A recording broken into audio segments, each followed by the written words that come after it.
दोस्तों, आज मैं आपको एक ऐसी कहानी सुनाने जा रहा हूँ जिसे सुनकर आपकी आंखें नम हो जाएंगी।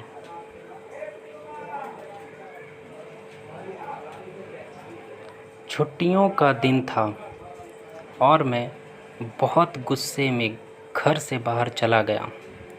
मन में सोच रखा था, अब अमीर आदमी बनकर ही आऊँगा।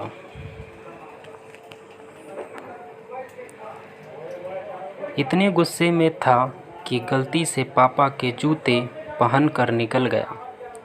मन ही मन गुस्से में बड़बड़ा रहा था कि जब मोटरसाइकिल नहीं दिलवा सकते तो क्यों डॉक्टर बनाने के सपने देखते हैं। इसी गुस्से में आज पापा का पर्स भी ले आया था, जिसे वो किसी को हाथ भी नहीं लगाने देते थे। इस पर्स में ज़रूर संपत्ति का हिसाब किताब छुपा रखा होगा। पता तो चले कितना माल छुपा रखा है।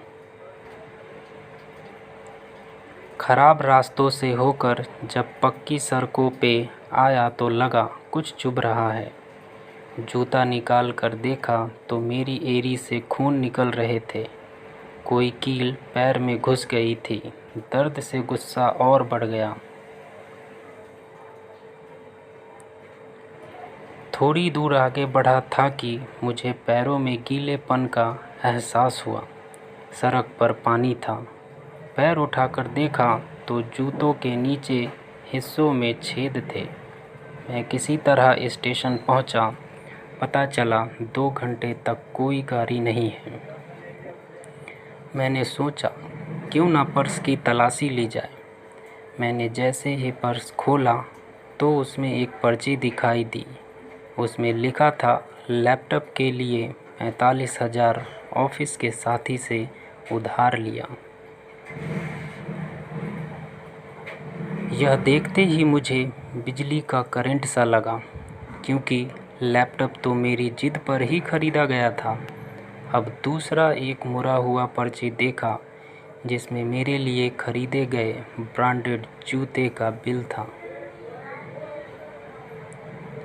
माँ 5 महीनों से पिताजी को कहती आ रही है, अपने लिए नए जूते ले लो, और वे हमेशा यह कहकर टाल देते कि अभी 6 महीने जूते और चलेंगे। पर्स में एक 25 दिन पुरानी पेपर की कटिंग थी, जिसमें लिखा था, पुराना स्कूटर दीजिए और बदले में नई मोटरसाइकिल किस्तों में ले जाए। यह पढ़ते ही मेरा दिमाग घूम गया। पापा का वह पुराना स्कूटर जिस पे वे अपना और घर का सारा काम करते हैं। मैं तुरंत घर की तरफ भागा। कील अब भी चुभ रहे थे। मैं घर पहुंचा तो ना पापा थे ना स्कूटर। मैं समझ गया कहाँ गए। मैं पेपर पे लिखे पते पर पहुंचा। पापा वहीं थे। मैंने सबके सामने उनको गले से लगा लिया और रोता रहा, नहीं पापा नहीं, मुझे नहीं चाहिए मोटरसाइकिल।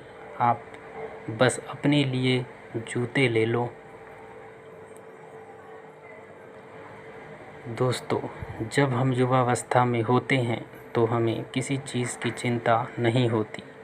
हमारी सारी ज़रूरतें माँ बाप खुद कष्ट सहकर किसी तरह पूरी कर देते हैं। हम में से कितनों को तो यह भी पता नहीं होता कि वो किन परेशानियों का सामना करके पैसे लाते हैं। धन्यवाद।